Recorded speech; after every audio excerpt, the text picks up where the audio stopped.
The Miami Dolphins travel to Los Angeles to take on the Rams on Monday Night Football in NFL Week 10. And here on this Friday afternoon, Miami got both good news and bad news on the injury front before this big-time game where Miami needs a win in order to keep the season alive. We'll go through both sides of the news for the Dolphins. But first, make sure you are following us on Instagram. At Dolphins Today, IG is the handle. We have under 30 followers until we hit 500. When we get to 500, we will be doing an Instagram-led mailbag segment later next week. Make sure you go follow us on IG. We post content in between our YouTube videos, short form posts. We have it all, so go give us a follow. All right, one part of multiple good news for Miami is Zach Sieler. He's a big piece coming back to this Miami Dolphins defense. It's not official that he's going to be fully healthy and ready to go, but after missing 2 weeks in a row with that orbital bone fracture, he practiced on both Thursday and Friday in a limited capacity, which puts him on track to be active against the Rams on Monday, which is absolutely huge for this defense because when he's been out, you've had to rely on Benito Jones, Deshaun Hand, and Brandon Pillai to kind of go in rotation to complement Calais Campbell. And the reason why Zach Sieler is so important to this defense is not only to create that nice inside duo with Campbell to help stop the run, something Miami, even when they've had both of them, have struggled to do at times, but he's also probably your best pass rusher on this team. We've talked in depth about the struggles this defense has had getting after the quarterback, only having 10 sacks on the year through the first 8 games. Well, 3 players each have 2 sacks leading the team in Zach Sieler, Calais Campbell, and Emmanuel Ogbah.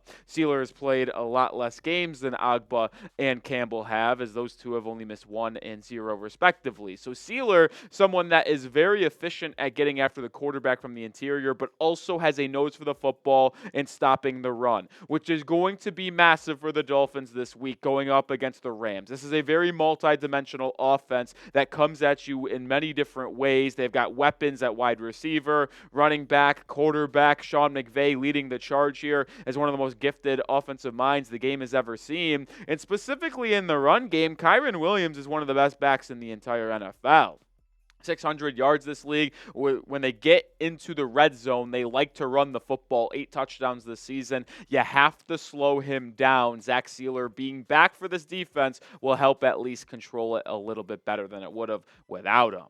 More decent news here on the injury front is Jevon Holland. We didn't know if he was going to be able to return or not after suffering that knee injury a couple weeks ago. He has not been in the lineup against the Buffalo Bills. And, well, now that it seems like he might be able to go this week, it is TBD. He was labeled as a game-time decision with that knee injury. The hand isn't really an issue. It's really the knee he suffered against the Cardinals a couple weeks ago. And, boy, do the Dolphins need him. I don't want to beat a dead horse here, but when you're going up against the Rams in Los Angeles, which the home part of the Rams don't really matter because their fan base isn't the largest. But when you think of what this offense that you're going up against in Los Angeles has at their disposal, it's just flat out unfair. Matthew Stafford in this Rams passing attack is 9th in all of football, averaging 231.8 yards per game. And when you look at the weapons they have, it's unfair. The fact that they're fully healthy now, they have Cooper Kupp, they have Puka Nacua.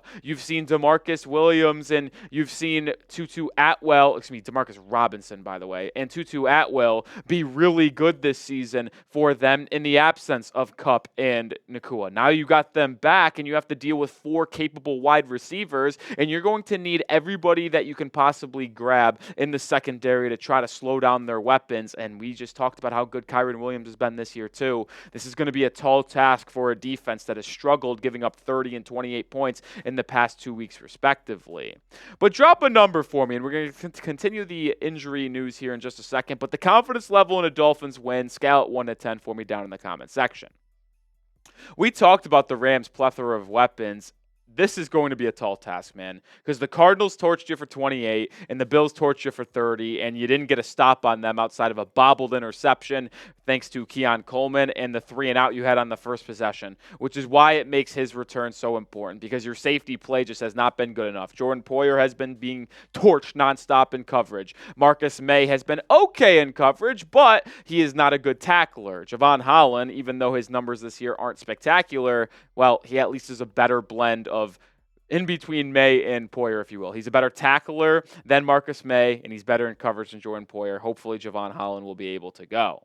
Someone who is getting back in the lineup is slot and nickel guy Kader Kohou. He's missed the past 2 weeks for the Miami Dolphins, and this is actually more important than we thought. Kohou wasn't off to the best start this season, but with Cam Smith returning, we were like, well, maybe we get to see Cam Smith, Kendall Fuller, and Jalen Ramsey, what they can do, but we talked about it, and it's not all on Cam Smith and all because Kader Kohou's out of the lineup, but your defense hasn't been good over the past 2 weeks when Kohou's been out, so it's good to have your starting nickel getting back into this game. That's pretty important news here. As I mentioned, a lot of weapons. Tutu Atwell, Demarcus Robinson, a lot of these guys can go into the slot for Los Angeles. It'll be important to have Kader Kohou.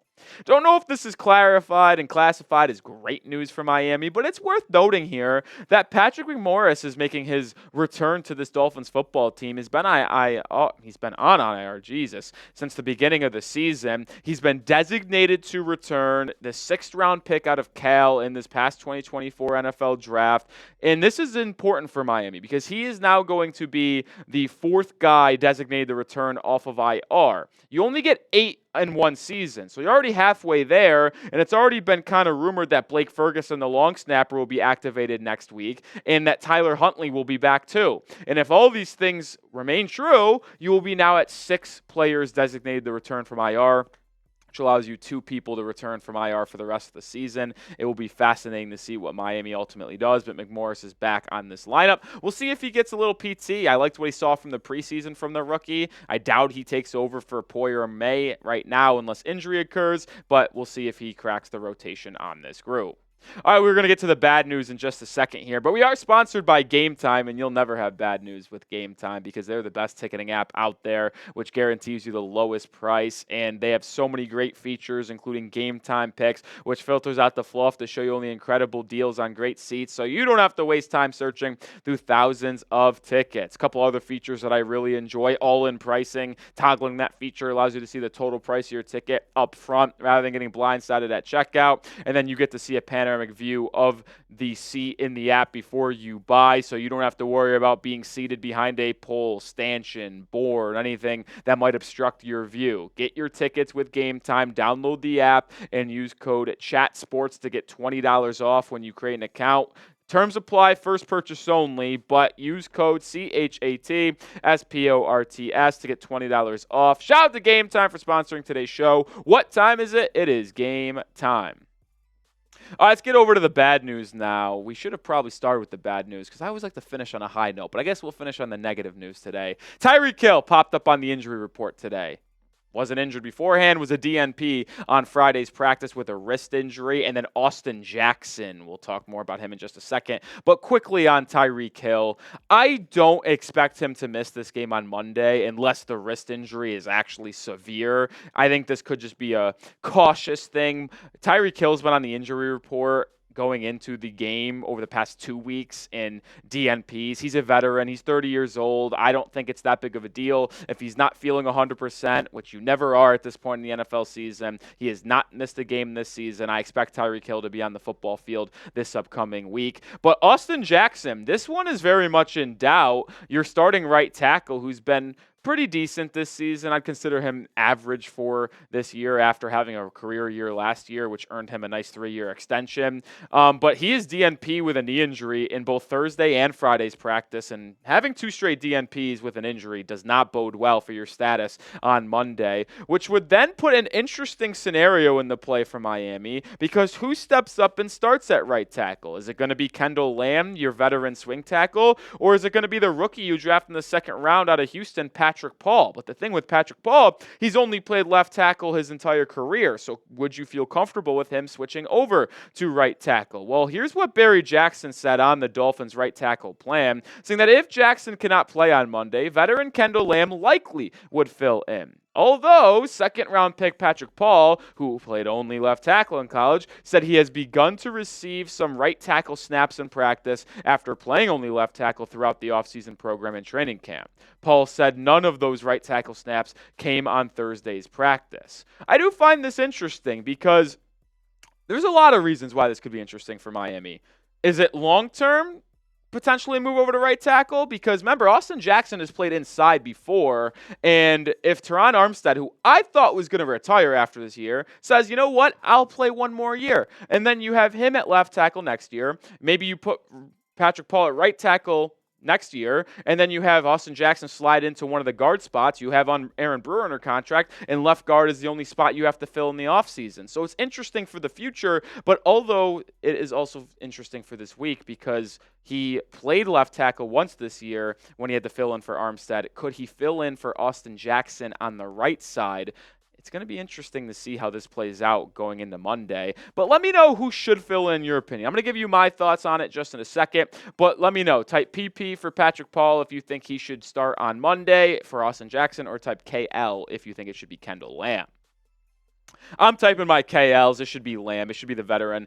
The reason why I say this is because Patrick Paul's never played right tackle in his career. He didn't do it at all at Houston, and he's never done it in the NFL, so I don't think it's smart to try to throw him into the fire like that right now. Maybe after more practice reps, sure, maybe. But if Jackson does miss, you need that veteran right tackle at Lamb. If you were trying to replace Teron Armstead at left tackle, I would choose Patrick Paul over Kendall Lamb. But at right tackle, I think it should be the veteran that has experience playing there rather than the rookie that's never done it.